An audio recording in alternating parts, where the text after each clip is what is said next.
Shubor nakaslem jong unongsan Hima.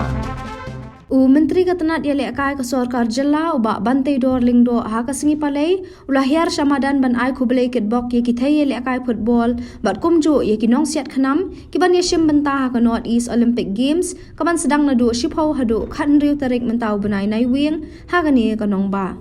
Hagani kasingi la senran lang deki officer katanat Ïalehkai working president ke MSOA ba John F Khashiyeng bat ki record ke Meghalaya Football Association bat ki wei ka football jong ki kenthai under 17 kanong hamadan third ground polo nadu hnyau tarik mentau benai kani ka kenhuan kaladan ha group 2 ha ba kenthop lang ye ka Mizoram Arunachal Pradesh bat Sikkim Katba ka jing Ïalehkai siat khanam ni archery kan sedang nadu shipau tarik hajaka Ïalehkai siat khanam kabadan haslam ai jing kai jong ka SAI training center kabahani hu Shillong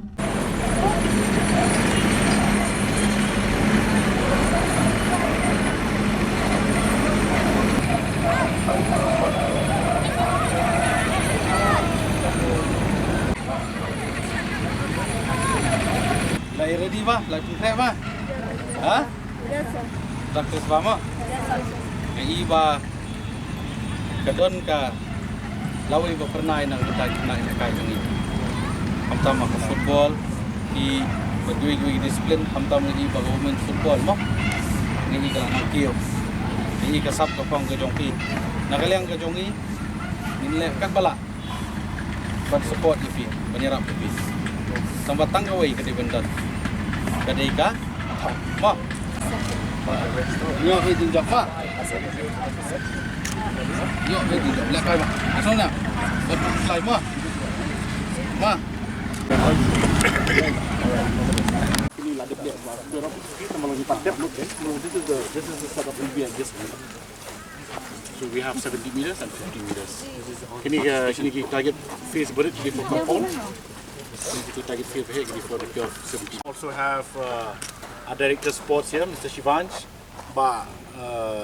John Khashiyeng, working president of Meghalaya State Olympic Association, Gunin, and all the press here.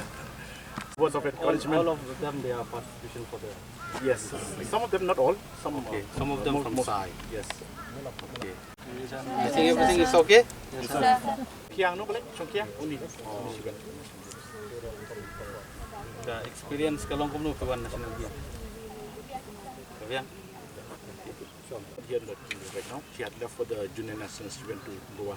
So she will be participate for this. Yes, she's coming back on the 6th. Yes. You will get some medals. Or more medals. More medals. Okay. If anything, you let us know. Okay. Yes, sir. And practice is going on. I think for another few days.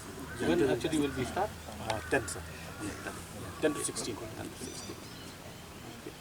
All the best. God bless you all. Thank you, Yes, sir. All the best. All the best. I believe you'll do well. Okay. All the best. You are from? From Bynta. Okay. And you? Shalom.